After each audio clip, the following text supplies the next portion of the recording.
Salut à tous, bienvenue pour ce deuxième numéro de Carnet de parcours. Ce mois-ci, on vous emmène d'abord en France à la découverte de 4 parcours de la Côte d'Opale, Wimereux, Le Touquet-la-Mer, Ardelot-les-Dunes et puis Belle-Dune. Ensuite, direction l'étranger, l'île Maurice pour découvrir le tout nouveau parcours de la réserve qui a reçu en décembre dernier la FrasiaBank Mauritius Open.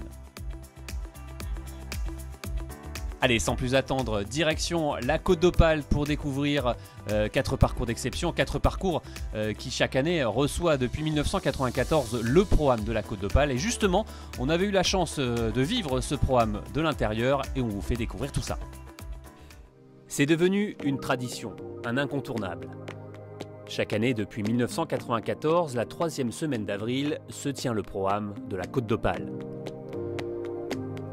Au programme, une compétition regroupant un pro, 3 amateurs, 4 jours et 4 parcours d'exception. Plongée au cœur de la 30e édition.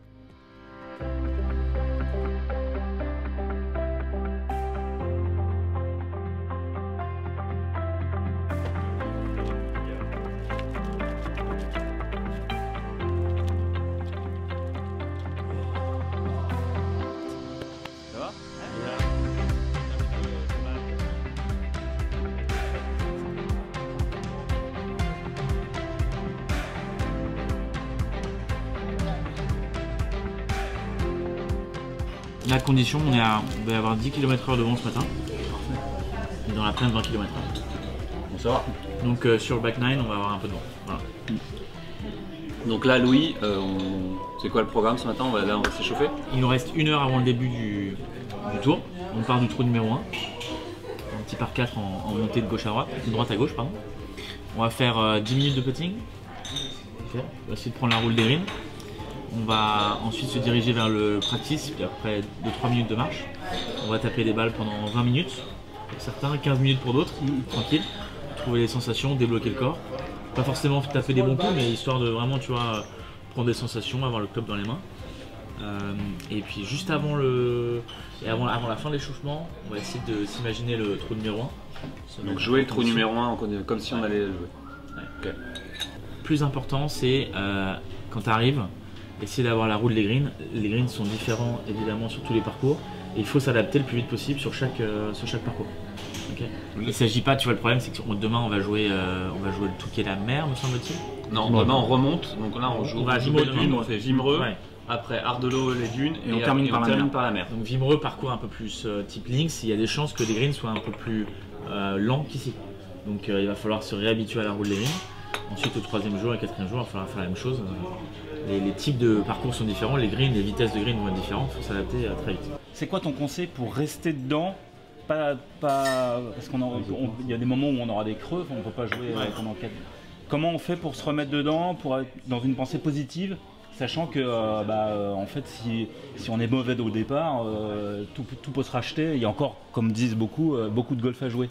Comment on reste bien mentalement là-dedans? Je pense que tu l'as bien dit à la fin, c'est-à-dire que là on part, on est ensemble pendant 4 jours, l'ambiance est bonne, on est frais, on arrive, on est un peu excité de commencer. Ouais.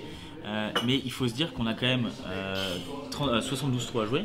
On va marcher à peu près 35 à 40 km pendant 4 jours et on va avoir aux alentours des 350, 400 coups à taper sur l'espace des 4 prochains jours. Donc c'est un marathon, c'est vraiment pas un sprint.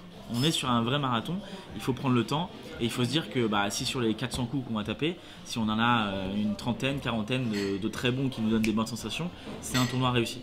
Et pour finir par rapport à ça, vous jouez vous pour vous faire plaisir évidemment et pour qu'on fasse des belles images, mais vous jouez aussi pour le score par équipe.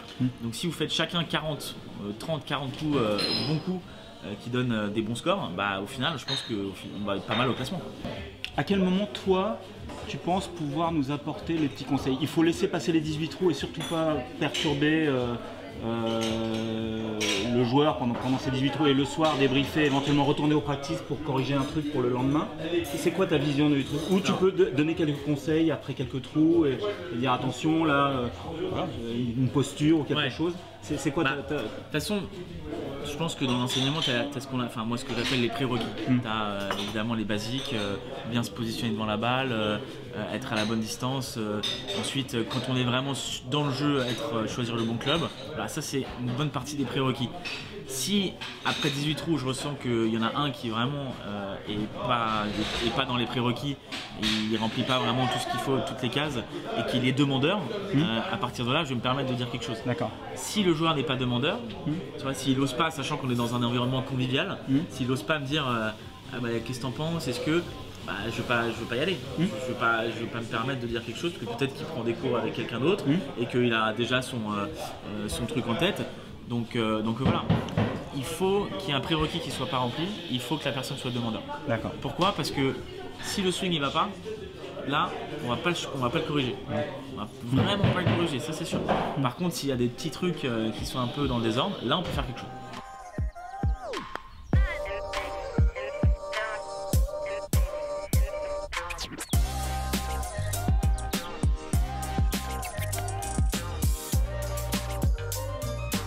Je pense que ce qui est important, c'est de ne pas se faire bluffer par la topographie du green d'entraînement. Là par exemple, on a un green qui est de droite à gauche, et quand on va putter de là-bas, ça va vraiment être en descente, donc il ne faut pas se faire avoir, parce que on peut avoir l'impression que c'est très rapide alors que c'est juste la descente qui fait ça. Ensuite, je pense qu'il faut commencer par des putts d'une certaine distance, pas forcément en visant un trou, en visant peut-être le bord du green, tu vois.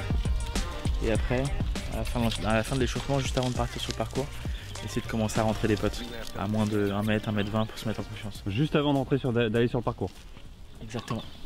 Ce qui est important, c'est de ne pas se faire avoir. Surtout pas de se faire avoir. Il y a plein de petits pièges comme ça à l'échauffement qu'il faut éviter, et ça c'est un des premiers pièges. Pas trop se juger, et c'est juste de commencer à putter et au bout d'une dizaine de putts faire un bilan. Par exemple, le monsieur là, comme là-bas il commence, il reste court et il peut se dire au bout de 2 balles, les greens sont longs, alors qu'il a juste peut-être mal tapé sa balle. C'est possible. Pas se faire avoir, surtout ça.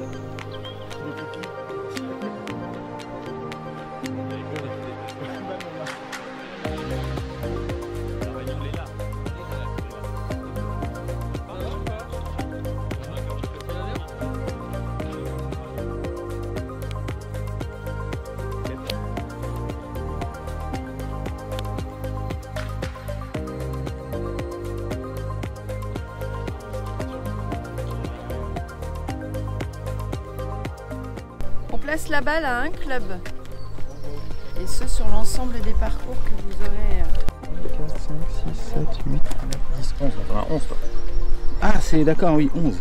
Okay.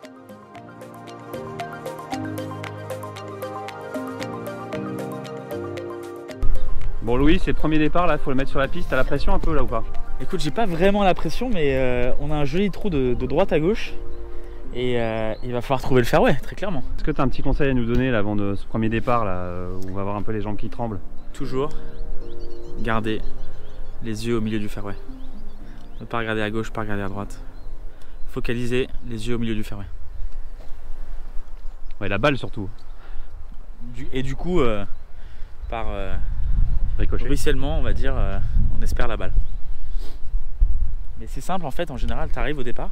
Et là tu commences à regarder à gauche, tu commences à regarder à droite. Là tu te dis c'est chaud quoi. Bah, donc, surtout là on voit ici c'est pas la mise en jeu est pas un peu tricky là hein. Merci les gars. Merci de votre aide. Ça fait plaisir. On est parti ouais. On a petit front front. On est quand même moyen.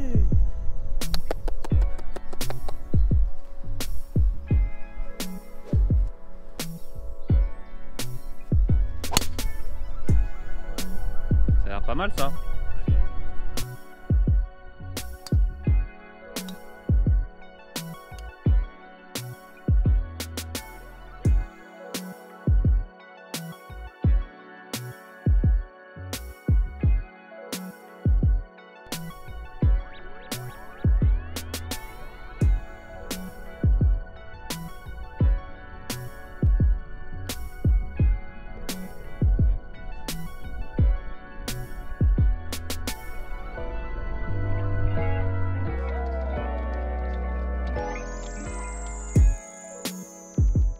Là je prends quoi, le pitch, sandwich?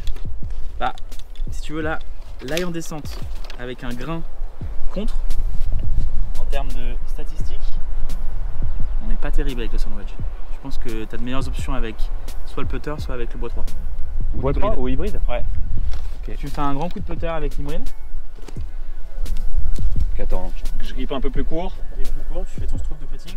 Ta balle va sortir un peu plus forte, donc pas forcément besoin de faire autant d'amplitude que si tu avais le putter. Un peu plus quand même. Ah, ça c'est nickel.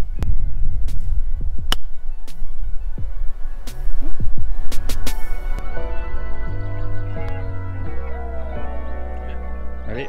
Oui. J'y croyais pas du tout.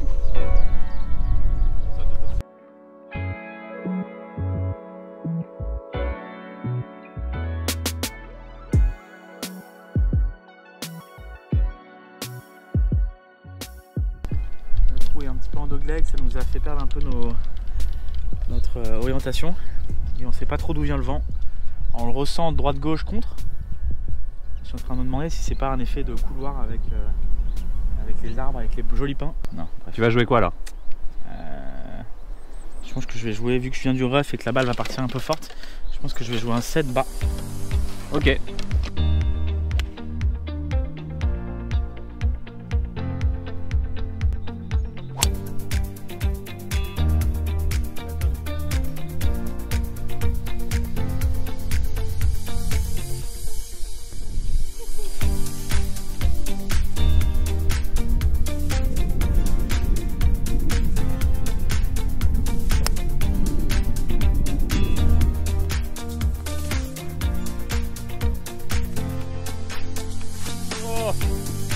Comment elle tombe pas?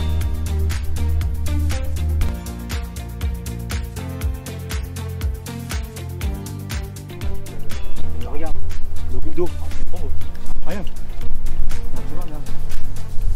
Je sais pas ce que ça veut dire ça. Attends, j'ai regardé. 5 avec une coupe et 6 vous avec dire un sur la cœur. carte. Ça veut dire quoi? 5 avec une coupe, 6 avec un cœur. Et du coup, Il ça est va par par 72 ou Il est en par 63. 5, il est par 5 pour nous. Ah bon? Par 5 pour tout le monde là? Tout le monde là en 5. On a chacun un cours rendu sur soi, oui, mais t'as fait D'accord. 3, hein, d'accord. Là.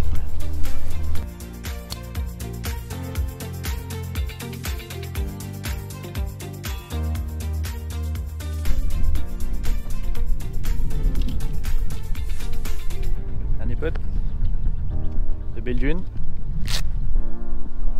Belle porte, hein.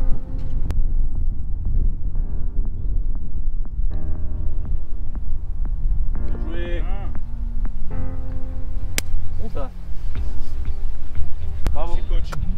Merci Johan. Bravo Hugo. Merci Romain. Bravo. Avec plaisir. Allez, merci JP, les gars. on fera mieux demain. Ouais. Il fait plaisir ce pote. Il te donne. Putain, t'as fait une belle journée. Tu fais un trou numéro 17 un peu compliqué et là tu finis avec Ouais. une bonne dynamique. Le deux putt était pas fait de là où j'étais. Non, Allez, pour le coup. Je rigole pas, hein, franchement. Du coup, on se le regarde, on se rebatte. On se remet. Allez, replay maintenant. Tac. Tout.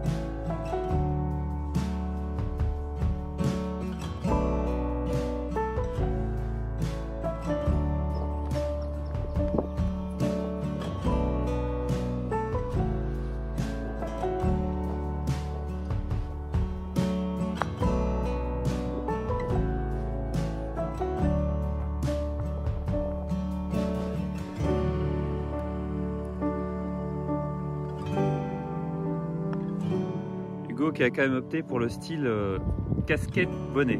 Tiger Woods. Master.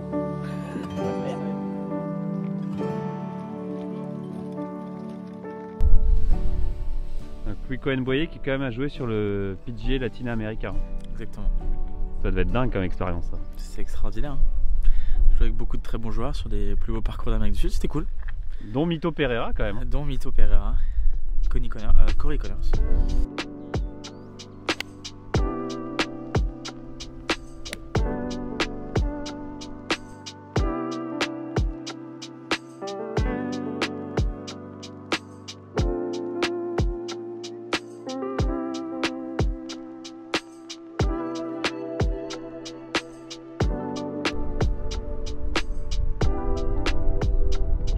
Ouais, joli birdie. Quand même regarder et profiter de cette vue incroyable de ce green. Hein. On a vu sur la mer, en bleuteuse qui est derrière, c'est quand même incroyable. Journée parfaite pour jouer au golf. Et comme certains parcours sur la côte d'Opale, on voit ces bunkers. Et là ils ont aménagé, tiens vas-y on y va. Ils ont aménagé sur le bunker un départ, ce départ du trou numéro 12. Ils vont te suivre, on a une vue quand même assez incroyable.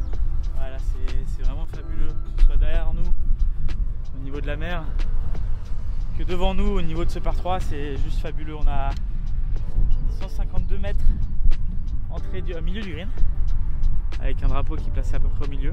Énormément de pentes sur ce green, et surtout ce qui est incroyable, c'est cette plateforme là. L'herbe elle est parfaite, c'est parfaitement nivelé, et en fait on est sur un bunker quoi. C'est un petit bout d'histoire qu'on joue. Ah bah ouais, clairement. Ça fait plaisir. Allez, bah on te regarde. Allez. Donc 153 mètres, c'est ça? 152, petit vent contre. Qu'est-ce que tu joues? Là, je vais mettre un 3/4 de fer 6. D'accord. Elle est belle celle-là, ça va bien.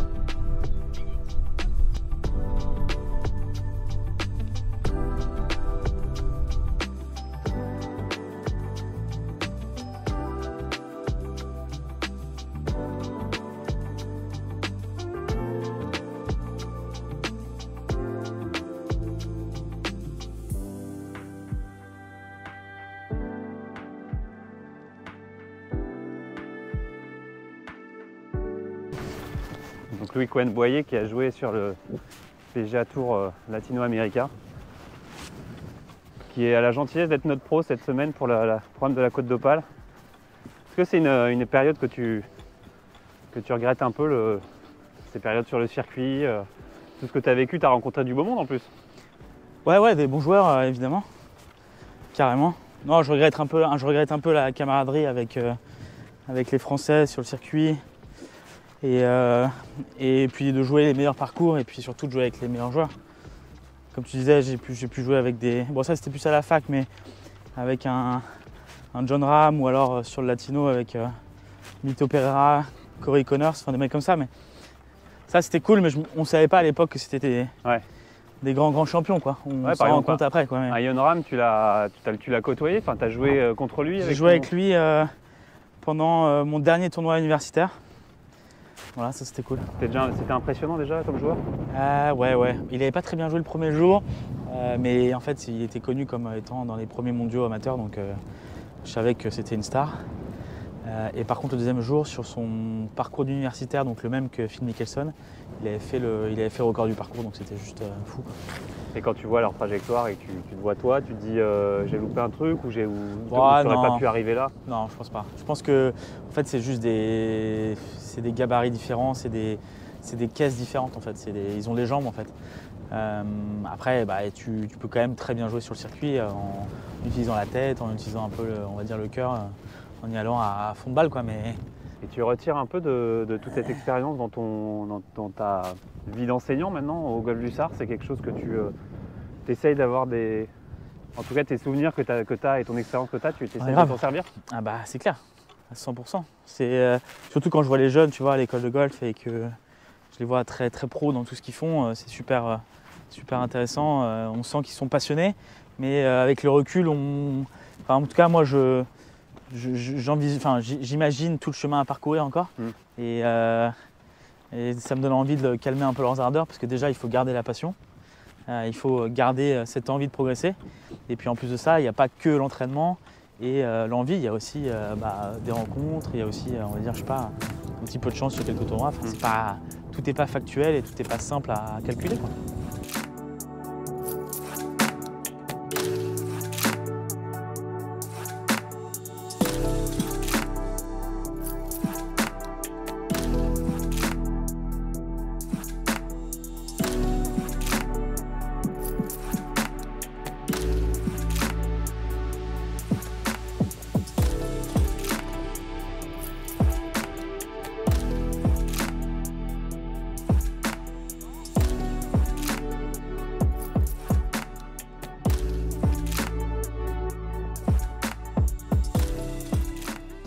C'est quoi ton meilleur souvenir sur le Latino Déjà, le fait de jouer une licence PGA, c'était un rêve, c'était un objectif?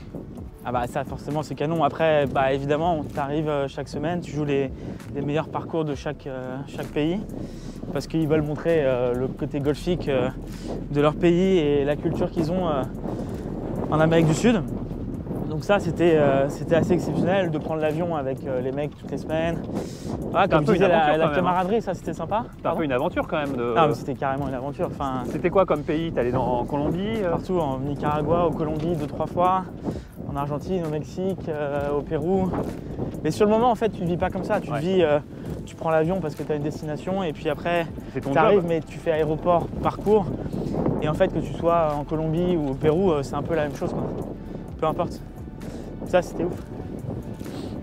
Tu as des souvenirs un peu cocasses d'expériences, de trucs qui sont arrivés Non, alors c'était l'année où j'ai joué sur le Latino, c'était l'année où il y avait eu la série Narcos. Ouais. Et mon premier tournoi se déroule en Colombie, à Medellín. Et anecdote, je crois que c'est l'un de mes parents qui me réserve la chambre d'hôtel. J'étais encore un peu jeune à ce moment-là. Et première soirée, j'entends des coups de feu très proche de la chambre d'hôtel. Et là, je me suis dit, bon, c'est pas des pétards. L'année, ça va être compliqué.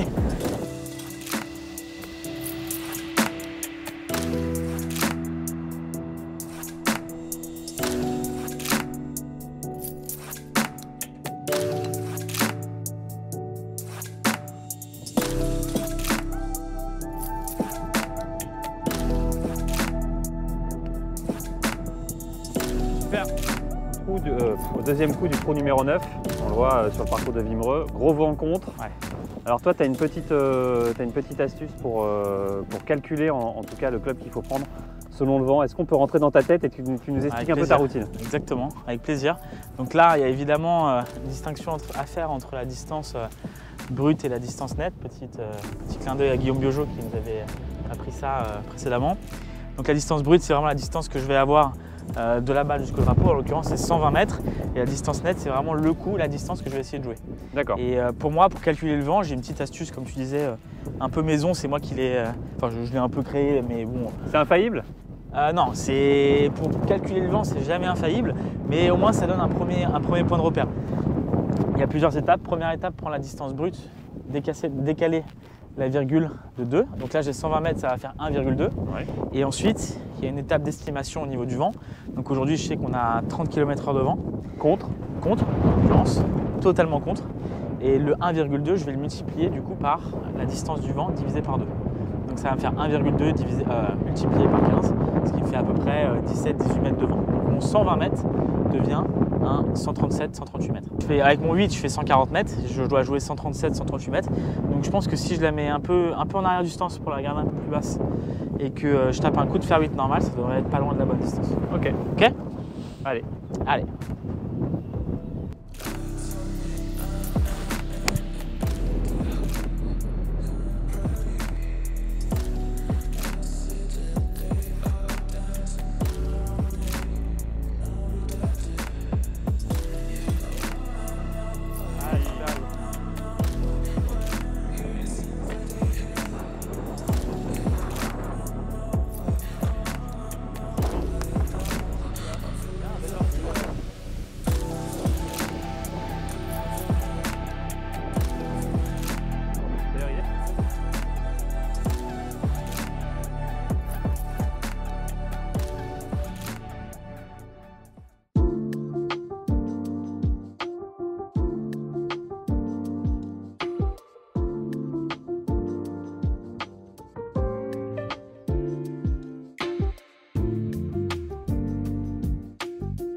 On va récupérer certaines choses. Bonjour, enchanté, vous allez bien? Très bien, merci. Vous êtes quelle équipe?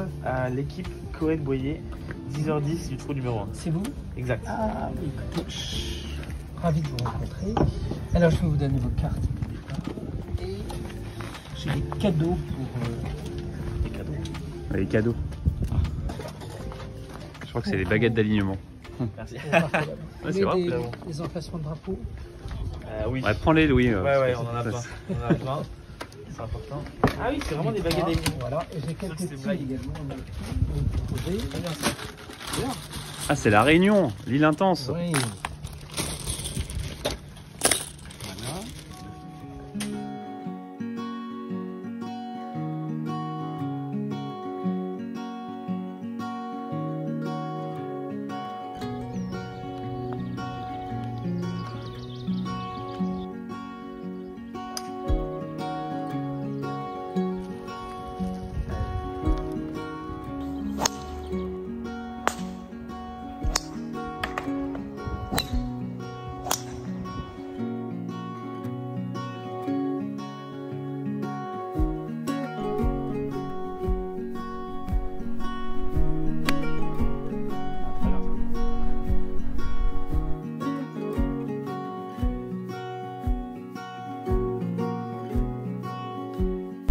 Allez, t'y crois. Bon, t'aurais pas fait beaucoup mieux gaucher, de toute façon. C'est comme ça. T'es bien placé ce pain. Ouais.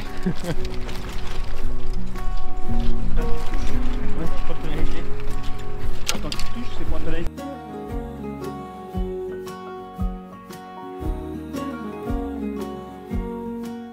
Faut penser à jouer un peu, pas toujours ravitaillement quand même. Hein. Bah, c'est bizarre, on vous trouve là tout le temps.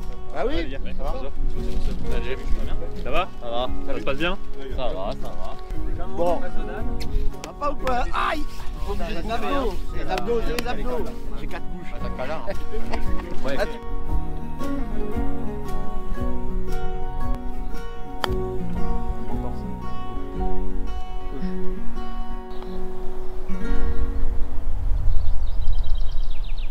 Et non, et non. Comment elle tombe celle-là? Je l'ai à peine bougé. C'est bon? Ça me plaît bien ça.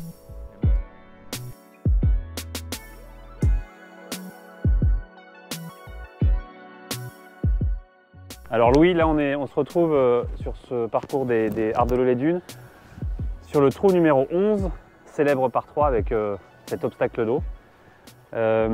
Justement, l'eau, pour les amateurs, c'est toujours une angoisse, on voit que ça. Non, là, il y a surtout un truc important à noter, c'est le fait de vouloir essayer de changer de trajectoire de balle en fonction de la distance qu'on veut réaliser. Là, en l'occurrence, j'ai 148 mètres. Avec mon fer 7, je fais 150 mètres, mais il y a énormément de vent contre. Ouais. Moi, je suis un joueur qui a tendance à jouer les fers en fade. Mais ce coup de fer 7 en fait il va pas y aller, donc ce que je vais faire c'est que je vais pas essayer de jouer mon coup de gauche à droite, là où on le sait il y a un peu plus de spin à la balle et du coup en contre elle va perdre de la distance. Là je vais changer un peu mon sens de jeu et je vais essayer de la mettre basse et surtout en draw pour que la balle ait un tout petit peu plus de distance. Voilà, c'est ça dont je voulais parler, c'est le fait de temps en temps d'essayer de changer sa trajectoire. Quand on peut évidemment, parce Quand que on toi peut, tu as la chance de maîtriser les 9 trajectoires. Non, mais alors, non mais quand on peut, pour les joueurs amateurs, on va dire. Pour les joueurs amateurs c'est un peu plus, évidemment. complexe. Mais ce qu'il faut c'est surtout savoir d'une certaine manière que les balles de droite à gauche vont en général aller plus loin que les balles de gauche à droite. Ça c'est important. Est-ce que tu peux nous parler, nous donner un petit tips pour évacuer de notre tête qui a de l'eau et qu'il faut absolument la traverser? Parce que nous les amateurs, quand on vient sur un trou comme ça, même si le trou est hyper joli, on voit que ça l'eau. On voit que ça nous limite focalise notre attention. Alors il y avait une expression à l'époque, et même de nos jours, qui est utilisée par des très grands coachs comme Alain Alberti ou Benoît Ducoulombier. Il parlait du fait de tirer le rideau. Et ça je trouve que c'est une super image. C'est-à-dire que vous prenez la distance, vous calculez les éléments extérieurs, donc vous passez la distance brute à la distance nette. Vous savez quel club vous allez jouer et à partir de là, vous vous mettez en posture. Vous essayez de bien caler la phase de club, le corps dans les lignes qui sont correctes en fonction de votre trajectoire de jeu. Et à partir de là, il faut se concentrer sur ce qu'on est capable de faire. Donc plus rien n'existe. Voilà, juste c'est ça. le coup à faire. Si j'ai mon coup à jouer, là on va dire que je suis sur le point de jouer, à un moment donné, là j'ai tout calé, j'ai calculé ma distance. Je suis en position avec une balle imaginaire là en l'occurrence. Quand je suis ici, évidemment il y a la cible, ça c'est ce que je joue. Mais maintenant, quand il y a de l'eau et même dans les moments un peu de pression, faut se concentrer sur ce qu'on est capable nous-mêmes de maîtriser. Le coup. Le coup, notre mouvement, notre geste, notre corps et d'une certaine manière, par procuration, un peu le club. Allez, cette balle qui revient. Rentrante, il la joue en draw et elle va trouver le green. C'est superbe. Il y aura peu de pour birdie, Louis Cohen-Boyer. J'ai fait vraiment un très bon coup et je suis encore un peu court. Hein. Ouais. 7. J'ai pris, je pense, en fait si tu veux, le drapeau c'était un coup normal pour moi. Donc là je suis 15 mètres court, donc à mon avis il y a au moins 15 mètres devant. Attends, bien en main 2,85 m. 2,85 m. Alors qu'est-ce que ça donne? Il y a eu un trou en 1. Il y a eu un trou en 1? Ouais. Tu déconnes. Oh là là là là. Mais ça c'est de la triche. Trou en 1 quoi.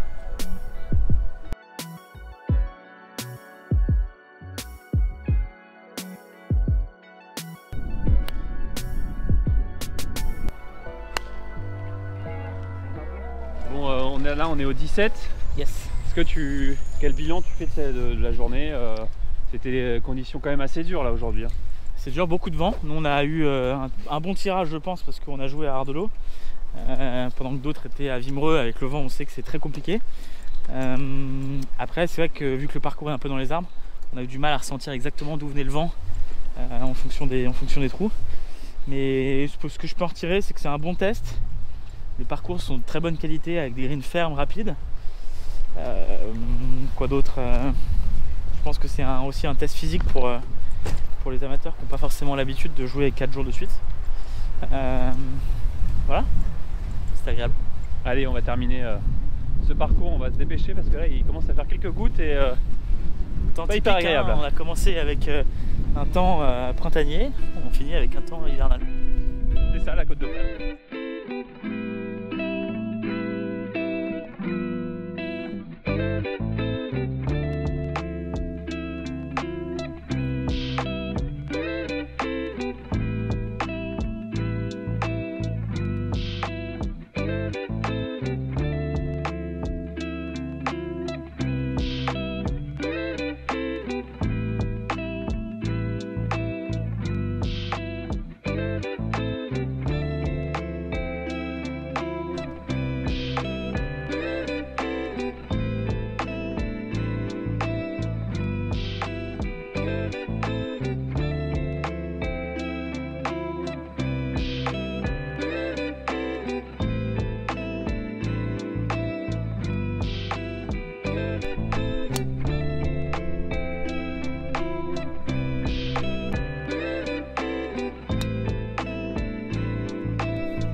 C'est un des premiers trous, sachant qu'on a commencé au trou numéro 9.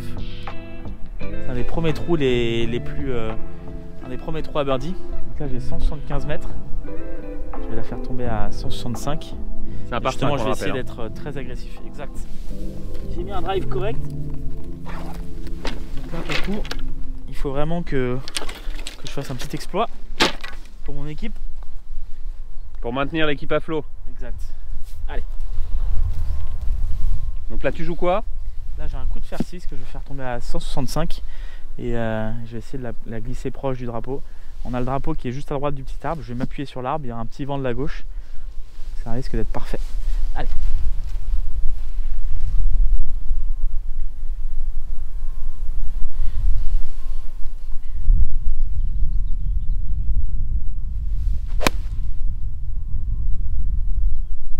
Elle est bien partie cette balle. Hein. Est-ce que le coach est satisfait?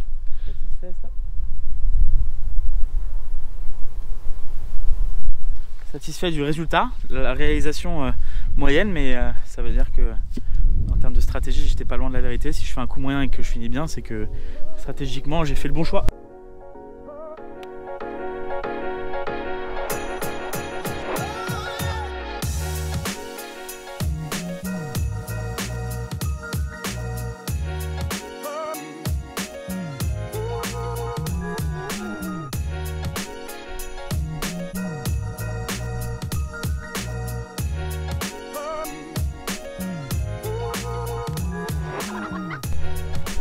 Bon Romain, est-ce que tu peux nous parler un peu du Touquet? Tu es un peu le régional de l'étape, toi tu joues ton 1280e tour ici, c'est ça? Ouais, c'est à peu près ça, ouais. C'est un parcours que je connais très bien. On est vraiment au au cœur de la dune en fait, entre le Touquet et Stella. C'est un parcours qui est très agréable, très difficile, très exigeant. Physiquement, mentalement aussi, parce qu'il ne faut pas lâcher. C'est un parcours qui est très agréable, très challenging, qui donne envie de jouer au golf en fait. Quand on arrive au départ du 1, on sait qu'on va passer 18 trous de plaisir, de vrai pur golf. C'est un faux links parce qu'on n'est pas vraiment en bord de mer, même si la mer est pas loin, mais on la voit très peu, on la voit qu'au 18. Mais on l'entend. On l'entend. J'ai des souvenirs surtout d'avoir joué ce parcours sous la neige avec des bunkers dans lesquels il y avait de la glace. Parce qu'avec mes amis on recule devant rien et je l'ai joué plusieurs fois avec des balles orange ou rose sous la neige, voilà, avec le terrain complètement enneigé, et ça c'est un régal, c'est très amusant. Faut pas le faire régulièrement parce que ça peut casser son golf, mais oui, je pense que j'ai joué dans toutes les conditions ce parcours.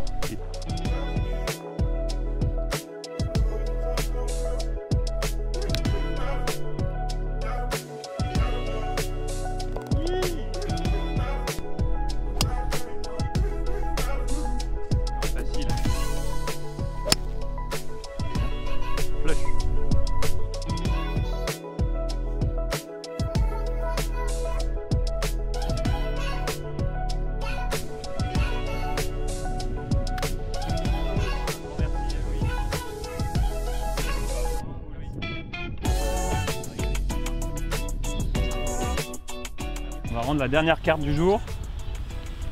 La fin d'une belle expérience. C'était la Pro-Am de la Côte d'Opale, 30e anniversaire. Franchement, un super événement. Super événement, on s'est régalé pendant 4 jours.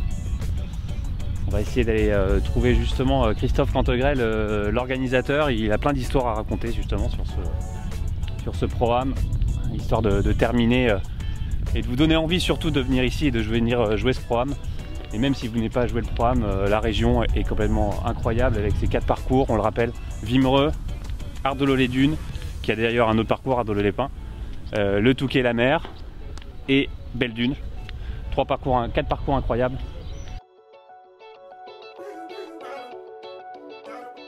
Christophe, déjà merci beaucoup pour cette semaine, c'était incroyable, on s'est régalé. Oui. 30 ans de Pro-Am de Côte d'Opale, Ouais. une histoire incroyable. Le temps est passé très vite, hein. C'est vrai que cette époque où j'ai créé d'une feuille blanche en 93 en fait, ce Pro-Am Côte d'Opale, ça vient du démarrage en fait, d'une partie de golf que j'ai faite avec Jean-Christian Cornette sur le golf de Belle-Dune, et qui me disait que son parcours venait d'être... On était dans l'inauguration en 93 de son parcours, et je cherchais un 4e parcours pour vraiment avoir un programme complet avec 4 parcours différents, avec Vimereux en falaise, vraiment en bord de mer, le Ardelot dans la forêt, ici un parcours digne de ce nom avec la mer qui est pas très loin mais aussi un vrai lynx, et puis Belle-Dune qui était entre dune et forêt. Ouais, c'est 4 esprits différents, 4 parcours différents. C'est 4 parcours différents, c'est ce qui fait le charme de ce parcours en fait, et de ce programme en fait, parce que on a vraiment une diversité de parcours qui permet à chacun de se mesurer. Bon, ils adorent le côté sportif, hein, tout le monde, c'est ce que tu as pu voir pendant ces 4 jours. Hein. Au début, là, il y a cette année 100 équipes, 400 joueurs. 400 joueurs. Je suppose qu'au début, c'était tout petit. La première, on était à 32 équipes. Évidemment, quand je l'ai créé, je voulais toujours... je voulais qu'il y en ait 60-80, mais bon, en fait, c'était la réalité, il faut démarrer.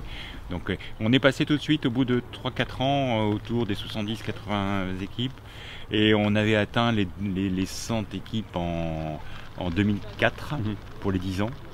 C'est là où je me suis dit, à 100, c'est un bon chiffre, il faut s'arrêter là. Donc c'est pour ça qu'à 100... Pour la rotation, ouais. À 100, c'est pour ça qu'on arrête, en fait, on dit on est complet. Donc... et c'est un bon chiffre en fait. En 30 ans, tu dois avoir des anecdotes incroyables. Là, on a eu 4 jours de beau temps par exemple. Ouais. Mais on sait que la Côte d'Opale, ça peut être les 4 saisons dans une même journée. Oui, ça peut être... Ah oui, j'ai eu les anecdotes, c'est que un jour, je me retrouvais, j'étais sur la terrasse du Touquet, et j'ai une personne de mon équipe qui m'appelle, elle me dit, on était au soleil, et elle m'appelle et me dit, on a de la grêle. Les greens étaient blancs complètement. Donc bon, ça s'est passé très vite, hein, c'est devenu jouable rapidement. Mais on a eu aussi des expériences c'est vrai que c'est plutôt sur Vimereux où on a eu parfois des conditions qui ne sont pas toujours faciles. notamment dans cette année 2004 où j'ai dû annuler un tour parce qu'il y avait un brouillard maritime. Ça peut arriver, mais bon, le parcours de Wimereux est tellement magnifique que les gens adorent revenir, même pour prendre cher. Les pros, ils ont adhéré tout de suite, évidemment, c'est devenu incontournable pour eux, ils adorent venir ici. Je crois qu'ils adorent venir ici parce que d'abord la date est toujours très bien choisie. C'est le moment en fait, où tout le monde, au mois d'avril, on reprend sa saison et les pros n'avaient pas forcément de tournoi à cette date-là. Donc c'est aussi un moyen de se mesurer sur des parcours différents. C'est pas quelque chose qu'il faut en tournoi. Enfin, on est sur un même parcours pendant 4 tours. Là, c'est 4 parcours différents tous les jours avec des greens qui sont parfois pas la même roule, des conditions de jeu qui sont pas. Bon, c'est pour certains en fait une bonne mise en forme. Donc c'est pour ça qu'on a eu on a des gens du Alps Tour, maintenant plutôt Alps Tour Pro Golf Tour qui viennent ici en fait le faire. À l'époque, au démarrage, on a eu des gens du Challenge Tour aussi, des Quentin Dabson en fait à l'époque, en fait des Fabrice Tarnot, tant que des Sébastien Delagrange en fait. Qui venait un peu s'étalonner. Qui venait s'étalonner en fait. D'accord. C'était ça. 30 ans de Pro-Am international. C'est quoi l'avenir 30 prochaines années ça, Alors déjà, c'est vraiment international parce que cette année, on avait une équipe d'Inde qui est venue et j'ai dit, incroyable. C'était incroyable parce que je leur ai demandé, je leur ai dit mais comment vous nous avez connus, pourquoi vous êtes venus ici sur la Côte d'Opale? Et ils m'ont dit, écoutez, c'est un pro, le pro est anglais, mais les 3 vivent en Inde. Et ils m'ont dit, on joue des programmes en Espagne, au Portugal et en France. En fait, on vient faire le programme Côte d'Opale. Belle reconnaissance quand même. C'était donc maintenant pour les 30 années à venir, écoute, on souhaite, il y aura plein de choses. Il y a déjà des idées en tête pour les prochaines années ou pour... Alors, je pense que là on a fait un sommet en fait, donc, dans cette édition. Donc on va continuer avec des très belles prestations comme on fait tout le temps. En fait, c'est la convivialité parce que le grand truc quand même sur ce programme Côte d'Opale, c'est qu'on se retrouve comme une grande famille. C'est la grande famille du golf qui se retrouve pendant ces 4 jours. On a plein de gens qu'on revoit tous les ans depuis quand même des années et on a plein de bonheur en fait à les retrouver. C'est un moment qu'il ne faut pas rater. Super, merci beaucoup. Merci beaucoup. C'est un plaisir de vous avoir avec nous. Ouais, merci.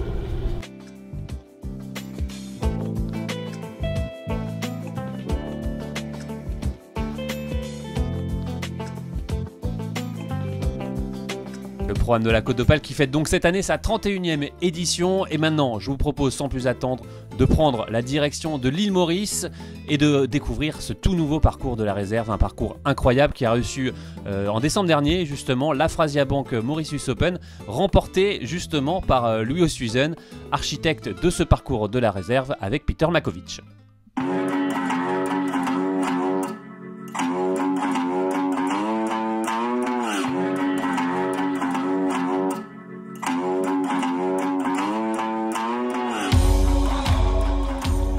Bonjour à tous, regardez derrière moi où on est, c'est la réserve Golf Links, le tout nouveau parcours du Resort Héritage qui vient d'ouvrir ici à l'île Maurice. Un parcours designé par Louis Oosthuizen et Peter Makovic. On nous annonce 18 trous avec vue panoramique sur l'océan Indien, ça s'annonce absolument exceptionnel. Des énormes dénivelés, beaucoup d'options de jeu, un petit style à l'écossaise, un petit style links qui a l'air très sympa, ça s'annonce vraiment exceptionnel et on vous le fait découvrir tout de suite.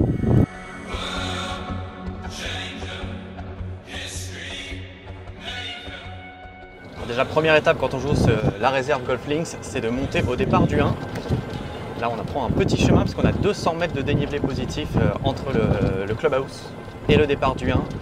Là, on est en train de remonter le parcours entièrement sur un petit chemin spécial et ensuite, on va partir de ce petit numéro 1 et descendre trou par trou, un peu comme une piste de ski jusqu'à l'arrivée au 18. Ça s'annonce vraiment sympa.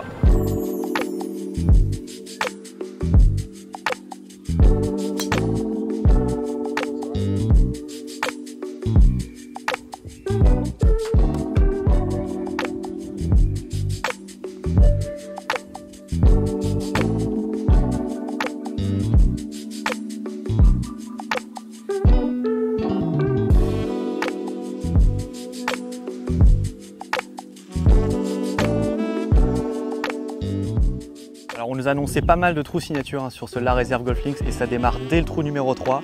avec cette vue exceptionnelle sur l'océan Indien en arrière-plan.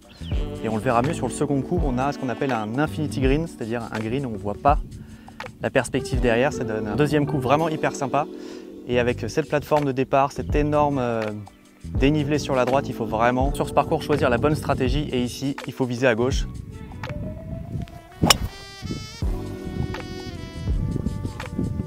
Ok, on verra. On a surtout hâte de voir le second coup qui s'annonce vraiment spectaculaire avec ce green Infinity.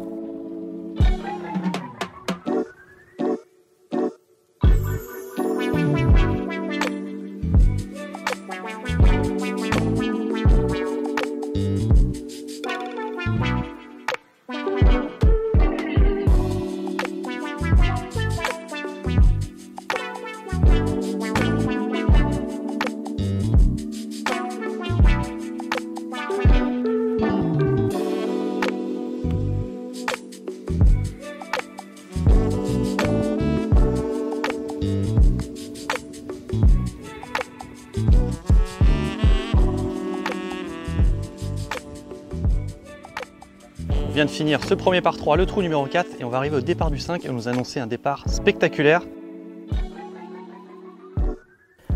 La vue est sublime. Avec ce départ qui domine ce par 5, tout en dénivelé. Et on voit le trou suivant derrière, le trou numéro 6, le long du barrage avec toujours l'océan Indien en arrière-plan. On ne va pas quitter du parcours.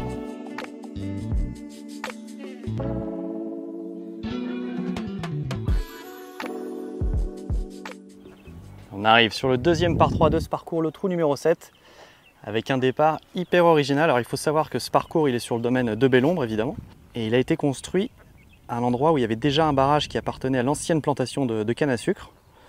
Et donc ce départ, c'est le barrage. Donc on a 200 mètres de départ comme ça, le long du barrage, avec la possibilité de placer tous les départs un peu où on veut. Et ça donne un trou hyper original avec un shot 100% au-dessus de l'eau, qui peut aller de 90 mètres à quasiment 200 mètres.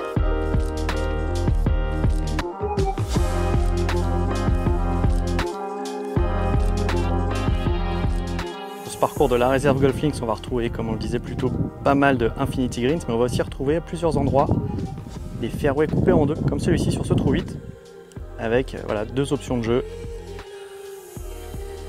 Une partie du fairway à gauche, que les joueurs qui partent plutôt des boules blanches ou noires privilégieront, et la possibilité de se raccourcir le trou, le deuxième coup sur ce par 5 en visant cette partie du fairway à droite.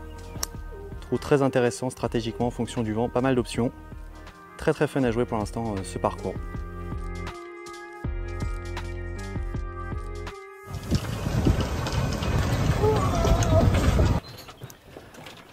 Bon voilà, ça y est, on vient de faire les 9 premiers trous, et ce qui est hyper sympa ici sur la réserve Golf Links, c'est qu'au bout de 9 trous, on a cette petite cabane qui nous attend. Récupérer une petite lunchbox, et évidemment, on est à l'île Maurice, alors un bon petit jus de tamarin. Le jus de tamarin à l'île Maurice, c'est très bon. Je vous le recommande. Allez.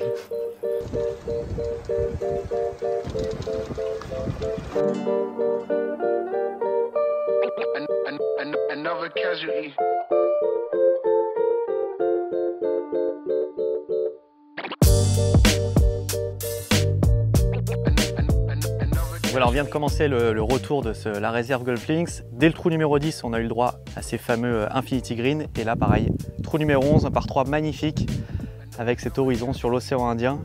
Et ce qui est sympa ici, c'est que le temps change pas mal. Il peut un peu pleuvoir, il peut un peu faire beau, et ça donne des contrastes de couleurs magnifiques, avec ce ciel très foncé aujourd'hui qui contraste hyper bien avec le vert. En tout cas, ce qui est sûr, c'est que les par 3 ici sur ce parcours, ils sont hyper sympas à jouer, ils sont pas très longs. Mais voilà, des greens compliqués avec beaucoup de pentes, on le verra sur ce trou numéro 11. Vraiment un gros plus pour ces par 3 qui sont, contrairement aux nouveaux parcours qui font des par 3 de 200-250 mètres parfois aux États-Unis. Voilà, on a des trous de 150 mètres, on a eu un par 3 de 90 mètres et on se régale sur ce genre de trous. Donc pour les amateurs, c'est vraiment hyper sympa. On termine le trou numéro 11 et ensuite on découvre tout de suite cette vue sur le dernier plateau de ce parcours. Et on va tout de suite aller vers le trou numéro 12 qui a un par 5 assez sympa, vous allez voir.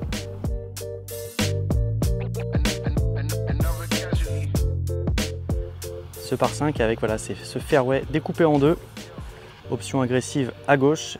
C'est la ligne qu'a choisi Martin. C'est pas bien large. Il faut faire un coup de départ très précis, mais ça raccourcit énormément le trou. Et sinon, on aura l'option à droite, beaucoup plus safe, pour jouer ce par 5 en régulation. Donc encore une fois, un parcours où la stratégie va être vraiment très importante et ce qui le rend hyper fun à jouer. Mais c'est pas bien large, hein. On voit un fairway qui doit faire à peine 20 mètres de large, donc il faut être très précis sur ce coup. Allez, voir ce que ça donne. Sinon, c'est pénalisé dans les waste area, on voit toute sableuse. Mais niveau graphique, c'est très très beau.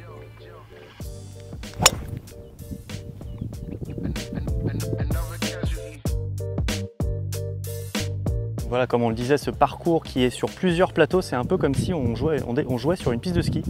On démarre tout en haut, à plus de 200 mètres au-dessus du clubhouse, et on joue le parcours en descendant trou après tout en descente. Pas mal de trous à plat quand même, mais on descend entre chaque trou. Et on arrive voilà, sur ce dernier plateau qui aura le clubhouse au fond, et avec toujours évidemment cette vue sur l'océan Indien, sur chaque départ, donc très très beau.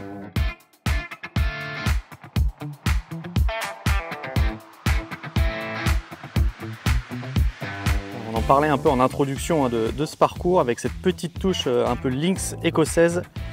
Et voilà pourquoi on va retrouver tout le long du parcours beaucoup de pot bunker, un peu comme celui-ci au bord des greens.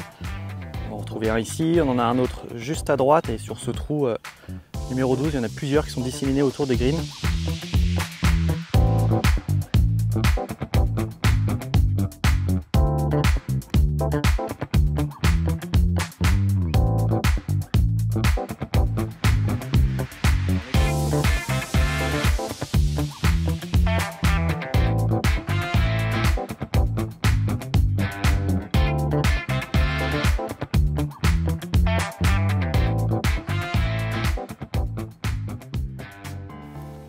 Ça y est, la pluie a fait son apparition sur ce parcours de la réserve Golf Links et on découvre ce dernier par 3 de ce parcours, le trou numéro 17. Et là, vous voyez, quand on parlait de style écossais, irlandais, on le voit très très bien sur ce trou.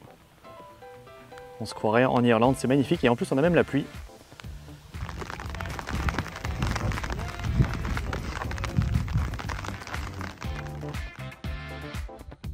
Après ce trou 17 au style vraiment irlandais, on s'est bien fait mouiller. Là, la pluie se calme et on arrive sur la fin de ce parcours.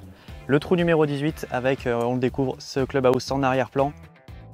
Et un par 5 hyper intéressant pour finir, qui va être très très intéressant quand on va voir les pros jouer à la Frasia ici dans quelques jours. Avec un fairway très large, mais où il faudra bien se placer si on veut pouvoir attaquer le green en deux. Donc allez, on y va. On va essayer de bien finir. En tout cas, jouer ce parcours de la réserve Golf Links, ça a été un vrai plaisir. On a eu la météo, toutes les météos possibles, soleil, pluie, une vraie expérience mauricienne. Pas super bien tapé, mais ça devrait le faire. On va aller voir ce que ça donne.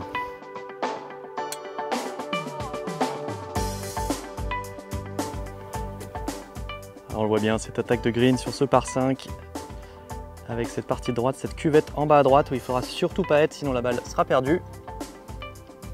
Et Martin qui a tapé un super drive, va nous montrer. Allez, pour aller sur ce green.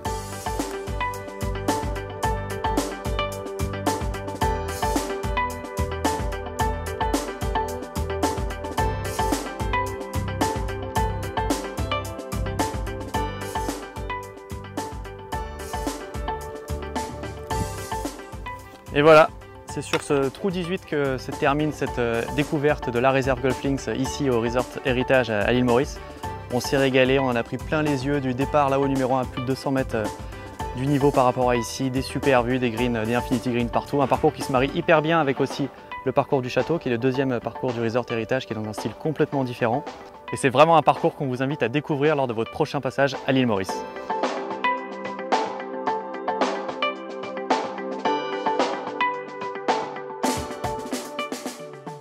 Carnet de parcours, c'est déjà terminé, mais je vous donne rendez-vous le mois prochain avec au programme la découverte des golfs du pays du Mans.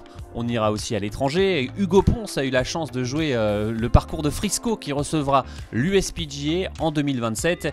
Et enfin, Mathieu Camison, le directeur de l'Evian Championship Golf Resort, sera notre invité. Bref, soyez au rendez-vous. En attendant, je vous souhaite bon golf et à bientôt.